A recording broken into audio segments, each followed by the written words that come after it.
Hi, Jules. It's Kalifa, your chief jewel in charge, and I'm here today with Neeca, Pittsburgh's very own Shaded by the Queen. Welcome. Hello. Welcome. Thanks for having me. I'm sorry. Hi, guys. I'm Neeca, Shaded by the Queen, owner of a Pittsburgh-based online boutique, which specializes in vintage-inspired sunglasses and apparel when we feel like it. Excellent. So I've moved to Pittsburgh in 2015, and I started to know your brand and support your brand. I've purchased a few things from you. Mm-hmm. So I definitely admired you before meeting you. And I think it's because you have this confidence about yourself. Thank you. And you have this humbleness that comes through, even through social media. Thank you. From the outside looking in, for sure, it doesn't seem like ego has a space in your life. I try not to. Tell the listeners who you are and a little bit about your upbringing. Hi, I'm Neeca. As stated before, I own an online boutique called Shaded by the Queen, specializing in vintage-inspired sunglasses. I'm Pittsburgh born and raised, from the West End area. I was raised in a single home family. My dad was involved, but he didn't live in the home. My mom was very strict. She was very strict about school. She was very strict about work when I became of age. I guess that kind of basically instilled the hustle in me. My grandmother, my dad's mother, she owned a mobile store bus, so I worked on there when I was a child. That was very helpful, really built some stability and some structure into my life as far as just even running a business, watching my 60-year-old grandmother and my granddad run a mobile store bus in the hood and be successful and not, get robbed, and because they were nice and they were good people. If you didn't have 50 cents, they weren't anal about it. Okay, give it to me next time. So that's about me. And that's beautiful because some people go without those that kind of growing up, and honestly when you get older you don't realize how impactful it is in your upbringing to have influential people like a grandmother or a grandfather own a business. And it may be small, but it's rooted in so many plants to seed. It's rooted in love and rooted in just having a black-owned business and knowing our history. So I think that's pretty powerful. And it doesn't seem like complacency and contentment is a part of your personality. You have this limitless, no ceilings type of mindset. So tell us a little bit about even growing to have that kind of mindset, because it's hard in this day and age with the social media. It is.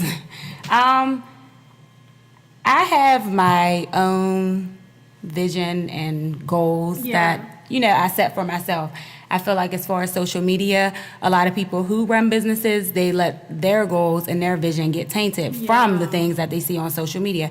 And I speak for myself because there has been times in the past where I would have like a whole list of things like, first I'm going to do this and I have to succeed doing this in a week, and then I will get on social media and I'm like, scratch, I don't want to do that. And then I'm like, okay, second I'm going to do this because I need to do this because I didn't do that, and then I'll get on social media and I'm like, scratch. So I just feel like as far as me being limitless, I just kind of go into tunnel vision. So I just feel like what I want to do is what I'm going to do, and I don't care what other people are doing. So that's very helpful for me to break barriers, or even attempt to do so. So I just focus on myself, and it's hard for a lot of people. Like I said, I've been in a space where I kind of fell victim to social media as far as my brand, just how I was moving and stuff. But then once I realized, it really wasn't getting me anywhere, I'm like, okay, now I have to move the way I want to move. I have to build my business the way I wanted to be built. I have to market it the way I wanted to be marketed. I don't market my business in a traditional way. I don't have the finances that other people have. So I use what I have as far as just like my personality, just like you said, how humble I am and how people can relate to me. Even though I sell glasses, even though there's a lot of people who look at me like, oh, she's a boss. I'm like, no, I'm regular. I be struggling too, y'all. I think it's that being the authentic factor is so pivotal in businesses. And many people will fall by the wayside because they don't understand that honestly is what pivots your business. Just being who you are. Because it's less about pushing a product in someone's face and more about attracting the right clientele. And I feel like you've definitely done and that. I learned that just from, trying to be like other businesses and there's nothing wrong with it, because best believe I've used things that I've seen on other, pages or people who sell sunglasses or someone who has an online boutique. I've definitely taken things from their page and tweaked it to benefit my brand. Yeah. I've never, but as far as basing my entire business or my brand around another brand that I've seen or that have caught my eye, I get inspired, but I could never just like it might be something like, because I'm a huge fan of, there's two sisters, they have a sunglass brand, Coco and Breezy, they're twin sisters. Yes. Like, I'm a huge fan of them. Like,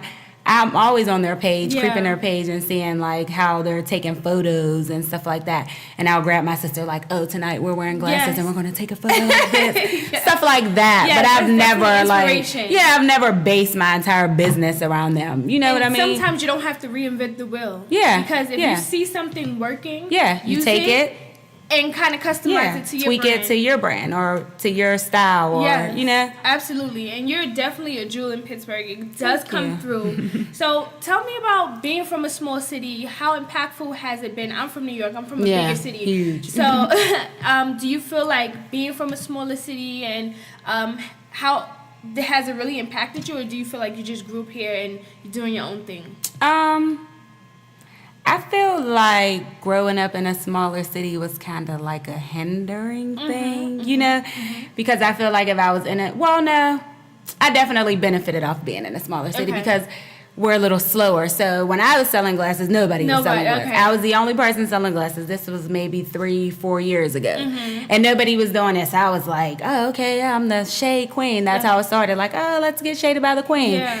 But I mean, I feel like being in a smaller city is beneficial, but I feel like if I was in a bigger city, I could probably go more places and do more things. We don't have a lot of Black networking events here. They're getting better. We have a few organizations who are throwing great events, but I always see stuff in other cities like New York or DC, and I'm like, that looks dope. Why can't we have something like that? Yeah.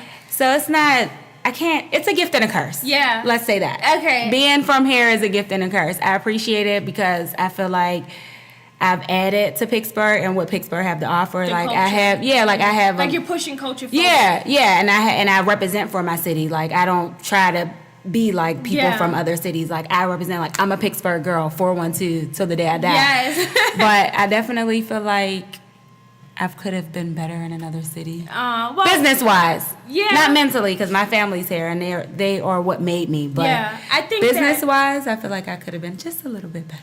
I think the good thing is when you're from a smaller city, you can always branch out. But when you're from a bigger city, it's harder. People look at you like you're crazy if you leave. Yeah. Like, girl, what you leaving New York for? And it's like, because I need to go here. It's too big. It is too big. You need to go somewhere and kind of get your plan. You know? Moving here, I'm like, I have grown so much in 3 years being here on my own than I have in New York. Right. And then I can go and move anywhere. It's kind of like in New York, they have the mindset, if you can make it in New York, you can make it anywhere. Yeah. I can live on a farm and I can still figure it out. So I feel like those things are important. And I think what you said, being able to kind of find your niche and kind of find your clientele, because there is a real need in a smaller city. It's like everybody wants more, but no one's providing it. Yeah, so you come with this brand and it just, it's like a hit. Yeah, and it is. I definitely pour shades on Pittsburgh. Yes. And branding, products are made in the manufacturer. Products are not as... They're the business, but branding is what attracts people. Agreed. And I find like branding starts in your heart and mind. So for you, what was the spark that started Shaded by the Queen? Like I stated in our take one, I was a part of a previous business, and it didn't work out, so we parted ways. My contribution was branding, kind of like marketing. Well, branding and PR, so I guess that is marketing. And I contribute, like the accessories and the sunglasses. So when we parted ways, I was like, I definitely want to continue like running a business. So I'm definitely going to continue to sell shades. And Yeah. I'm going to go my way. So when I started Shaded by the Queen, I was a little nervous because I put so much into my previous brand. And it wasn't... What was the previous brand called? It was called West Side Story 412. Oh, okay. Yeah. Okay, I think I do. It was me, a childhood friend, and my sister, LaShawn. Okay. It didn't work out. The childhood friend, she was just in the way. Okay. I was like, okay, I feel like I'm doing other work and I'm not getting any money and you're traveling and what about me? Yeah. Like, I'm the face of the brand. Yeah. Everybody knows me. Nobody knows you. So why am I not getting anything? So I finally got fed up, finally had the balls to walk away. Started Shaded by the Queen November 2015? 16. Okay. November 2016. So we just had our 2-year... No, we're coming up on our 2-year. Okay.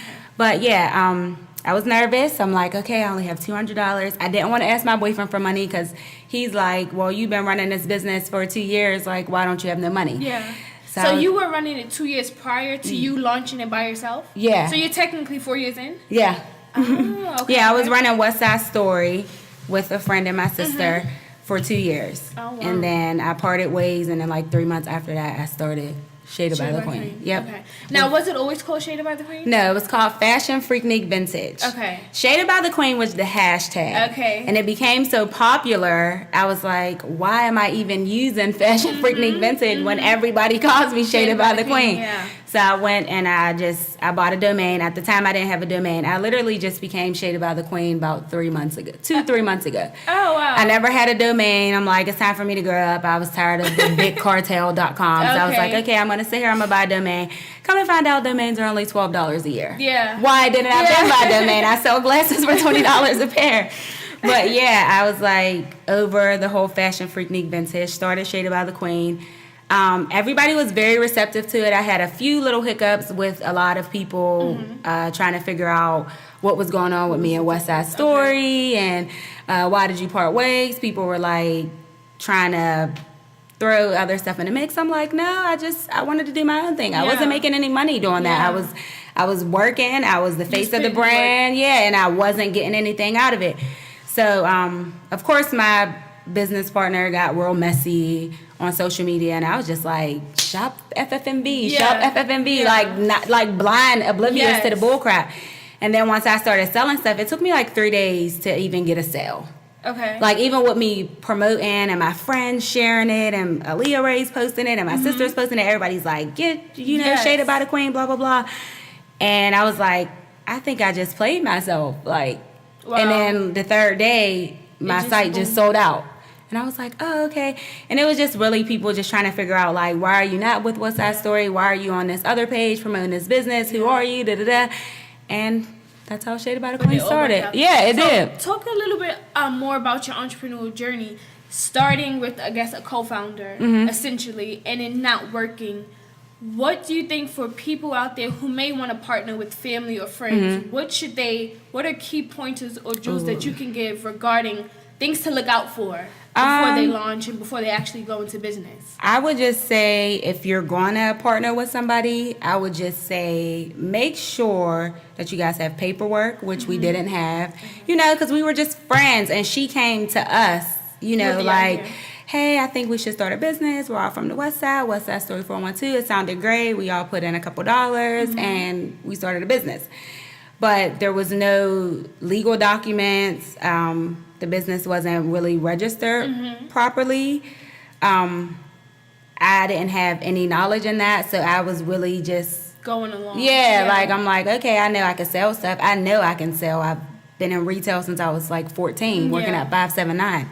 So I'm like, okay, I know I can sell. Like, yeah, we can make some money. Yeah. But make sure you guys are on the same page as far as business and what you want out of the business and what ideas you guys have as a brand. Make sure that you guys have the same, outlook on it, because that's where it can really get weird, because this, like, I've always been a very independent person. I've never really wanted to be like anyone. And when you're in business, you both have to be strong-minded. If you have a weak link, it's not going to work. If you guys are both strong-minded, both strong-willed, both know exactly what you want, that's a great business partner. And understanding the roles. Yeah, and understanding the roles. There should be jobs and tasks. And make sure that people are carrying their weight. Yes, you know what I mean? Because, it's easy to say, oh, you do this, you do that. But are you really doing it? Yeah. And that's the thing. Like, as far as being in business with someone, I'm like, if I'm going to be in business with someone, I want to feel secure. I want to feel like, okay, whatever I lack in, this person can pick up. If it's not working out that way, I'm like, okay, I might as well be in business by myself, because I know if something goes wrong, I can't blame it on anyone but myself. Absolutely. So I'm against business partners. Oh, okay. Like, I am. I don't know. I had a bad experience. Yeah. So I mean, if someone comes at me correct and everything is legit, aligns with exactly. But as far as going into business, you don't really know what it is that it takes. Yeah. And I'm what you still kinda learning. expect. Right. You're kind of like, I have this idea. Yes, Yeah. let's go. Let's do it. But it's really research involved. There's really levels to it. Yeah. And people should really take the time to think about it. Sometimes it's not about the money, though. It's about the person you become in the process. It's never about the money in entrepreneur. Say it again. It's never about the money. And it's never like easy going. Like, everybody look at me, they're like, oh, you're getting it. Oh, the Shaded by the Queen. I'm like, yo. Like, It's hard. I only sold 2 pair of shades today. Yeah. Y'all don't even know it. Yeah, Like, you know? So it's just like, it's never really about the money. It's just, to me, I think I really just like the task. Yeah. You know, like, all right, I got 12 pair of shades. These are dope shades. If I can sell out in 24 hours, I'm going to restock. If not, I'm done with them. Yeah. Like, I do stuff like that. Like, I do want to make money, of course. We all want to make money. That's what we do it for. But, yeah. So, how do you feel like you've changed or become a better person just in entrepreneurship? Oh, entrepreneurship definitely gave me heart. It gave me heart, because it's not easy. Like, everybody thinks it's easy. I'm like, there are some days where you won't sell a single item. There are some events you might want to work, and it's $500-$600 to set up there, and you're like, dang, I just paid my car insurance. Like, how long have you done this full time? Full time since March 2016. Okay. When my grandmother passed. Oh, sorry to hear that. Thank you. Yeah, she was sickly. Okay. And me and my mother, we cared for her. But before that, I was making $800 every 2 weeks to help my grandmother out, which was a cakewalk. It's my grandmother. Yeah. So I've definitely only been a full-blown entrepreneur since May 2017. March 2017. So when you started, some people may be afraid to leave a 9-to-5, but like you said, you stated it was more family. Yeah, it was like forced. If my grandma was still living, I would definitely have a side job. Okay. But working for my grandmother made me not ever want to get a job. Okay. Because I'm like, okay, why would I go and get a job when I could just sell glasses full throttle? Caring for my grandmother was easy. It wasn't like a job. I just got paid to do it. So the journey just kind of essentially started in a natural way. Yep. Okay. Basically, well, that's good. like, okay, I have to, and I don't want to get a job, so. And so for you, everyone in Pittsburgh knows, like, I see that you're the connect for glasses. Oh, thank you. So how do you go from kind of being the connect to kind of go looking for the connects? Because as you have your business and you have your products, you need vendors and everything. Yeah.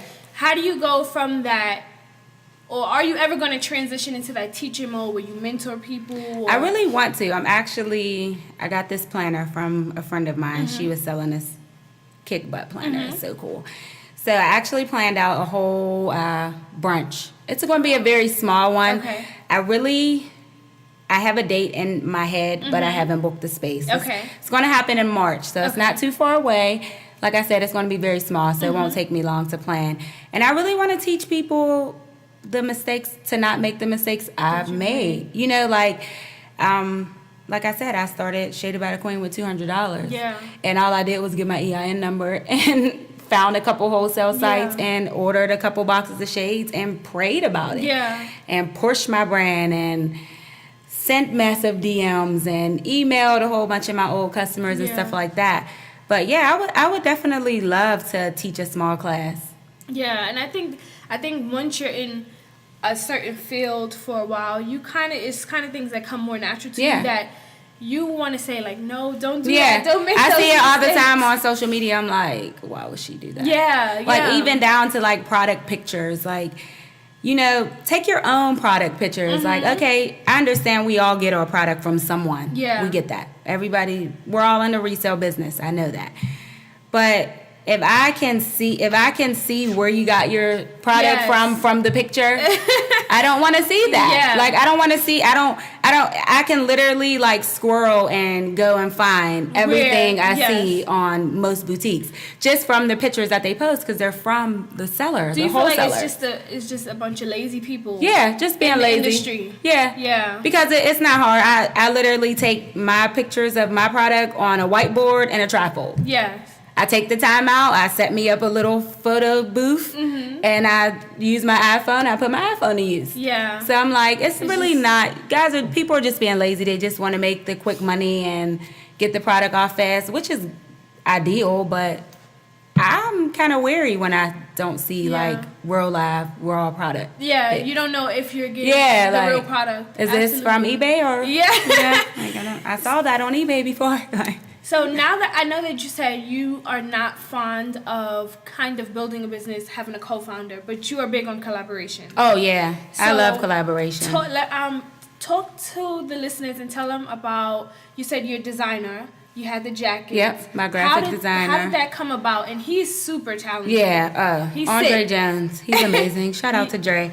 Dre's always been in my back pocket, in my corner. He's a very reserved guy, very calm, but he is very talented, very creative. His graphic design mind is ridiculous. We have done, 4 collaborations together? Oh, wow. We met when I had my previous business through a friend. Actually, we met from 2 businesses ago. I was trying to sell me and my friend, she's a makeup artist, Lauren, we actually tried to start a lipstick line. Oh, okay. We were whipping it up in the kitchen. And Andre made our logo, and we were called Dope Lips. Oh. And it was really cool. It was like a syringe, like squirting out the words or something. It was really, really cool. And that's when I fell in love with Dre. Ever since then, every time I needed any graphic work, any logos, people would ask me, I would send them his way. Then I started Shaded by the Queen, and he did my logo, and my logo literally is like staple for your it's brand. the staple for my brand. Yeah. Like that's what people know. Like people won't even know me, and then people won't even know who I am, and they'll say, "I saw that logo somewhere." Like when I'm doing pop-up shops, they'll be like, "Are you from Pittsburgh?" And I'm like, "Yeah." They'll be like, "I saw your logo on the sponsor page." Like Yeah. But Dre is great. Very underrated. And we have done 4 collaborations together, like I said. And I love him. Like, any idea that I have, he brings it to life. And it's gotten so bad to the point where he comes to me with ideas like, we should do this collaboration. Yeah. And I'm here for it because we do great work and our collaborations sell. Yeah. I definitely want to do collaborations with other entrepreneurs as far as, like, fashion designers. Yeah. I would love to create, like, a whole fashion line. Like, I did a fashion show over the summer with... my good friend Taronda, she has a brand called Brown Sugar. She's a fashion designer. I really want to do another collaboration with her where we actually sell the products online. Oh, excellent. When we did the fashion show, it was we just showed it in the Like a fashion show. showroom kind of thing, yeah. But yeah, I love collaborations. I love to do them with anyone local who has a good brand. And I know I seen recently your sunglasses were on the runway. Yeah. You collaborated, I guess, essentially with these pink lips. yes, That's her name? Iris. Yeah, she's amazing. Yeah, she's dope. I've known about her, I think, since 2012. Yeah. And talk about how. So she's the one who dressed Cardi B. Yep. For the Amazon. Yes. Commercial. She dresses Cardi Super B Bowl. for A lot of things. Yeah. So talk about how that collaboration came about. Just me hopping in DMs all the time. So hopping in DMs does work. Well, yeah, if the person is receptive to it. I mean, I met Iris personally a couple, maybe like, it was definitely West Side Story days. Actually, I met Iris from someone else I met on Instagram. She's good friends with. Her name is Soirée. Booger Sugar. Yes, yeah. Me and Booger Sugar met from Twitter. Oh, okay. We both love denim, and when I had short hair at the time, we used to wear very similar hairstyles, and people would always say we looked alike, or you remind me of this person. So many people said it to her. She started following me, and we became acquaintance. Okay. You know, like we would chit chat via text here and there. And then one time we went to Philly for Memorial Day weekend, and I text Sade like, "Hey, I'm in Philly. We don't know what to do. If you want to show us around, let me know." So then she texted me right back like, "Yeah, we're having a party." We went to one of her friends' party. He's a DJ. His name is Striker. And that's where we met Iris. At the time, she was, you know, we were all like little people. Growing. Yeah. I mean, she was definitely getting her Pussy Not War brand off the ground. Yeah. So I definitely watched her grow. But years later, started Shaded by the Queen. I was no longer with the previous business. Yeah. And I DM'd her like, "Hey, you know, I don't know if you remember me. We met a few years back at a Striker's party. I was with Sade. But I started my own brand, and I would really love to send you some shades for yourself." It started me sending her shades for herself. Okay. Yeah, so I would just send her shades. You know, like she liked pink. So every time I would get like a hot pink shade, I would just send it to her. Then I would DM her like, "Hey, I'm sending you shades." And she would wear them. And how I started doing her model, she hit me up late night one night. And she's like, "I'm doing this fashion show, and I need all these glasses. Can you please help me?" And I was like, "Yeah, I can overnight them." Yeah, and wow. ever since then, you know, like, she's actually been using the same shades for a while now. So I need to hit her up to send her more stuff. But yeah, she promotes my brand. It's very helpful. She helped me get a lot of followers and a lot of shoppers. People actually think I'm from Philadelphia. I'm like, "No, I'm from Pittsburgh. Like, I'm from PA, but Pittsburgh." Yeah. So it just really started from, I show a lot of people love. That's how people get to know me. Like, and I'm not, you know, I'm not like, "Oh, you got to wear my stuff." Like, I reach out to people how I would want somebody to reach out to me. Like, and I only interact with people who I respect their brand. Like, I respect Iris's brand. So, hey, I would love for my brand to be a part of that. Absolutely. You know what I mean? Aligning with the right Because you get people who are just like trying to send anybody stuff. Like, no, I try to send people stuff who I know represent my brand properly. Absolutely. You know, like rappers conscious rappers. You know, like, I mean, it's cool. I'm not discriminating against anyone. I love women in general. But I definitely try to interact with people who are relatable to me. Absolutely. And I think it's important to align your brand with the right people. Exactly. Because that's the only way it can push it forward. Trying to get your product in anyone's hands is not going to work to your benefit. And I think, obviously, you know that. Because it's not going to represent your brand well. People, yes. And everybody, you know, like the person you sent it to, they might not even have that fan base. Like, I know the people who follow Iris and support Iris, they're people who I would want to support me. You exactly. know what I mean? Yes, like that's my ideal clientele. So getting back to you, the woman behind the brand, choosing one thing that matters, what would you say it is? In life. Ooh. In motherhood and love. Anything. Love. Okay. Yeah, I love love. Yeah. I live on love. I love those who love me. Yeah. Like, anybody who supports my brand, who supports me, like, I love them genuinely. Like, it's that person. To life, yeah. Love, Like, love is everything. If you don't love what you do, it's not going to be successful. If you don't love your lover, you're not going to have a successful relationship. If you don't love your kids, they're not going to be great. They're not going to grow. Like, love is essential to me. I think that's powerful, and people may overlook it. And, they do. I think that's the authentic component in you that comes across. You know, you want to connect, and you really want to build those kind of relationships. And I just feel like that's kind of a hidden jewel, a missing jewel. Yeah, that a lot of people don't have. Yeah, and I think social media just waters it down. Yeah, and I get so overwhelmed because it's like, just spread love. Yeah, you know, it doesn't hurt. It does not hurt. Social media's. And I know you build your brand, kind of empowering women. You know, when they put it on.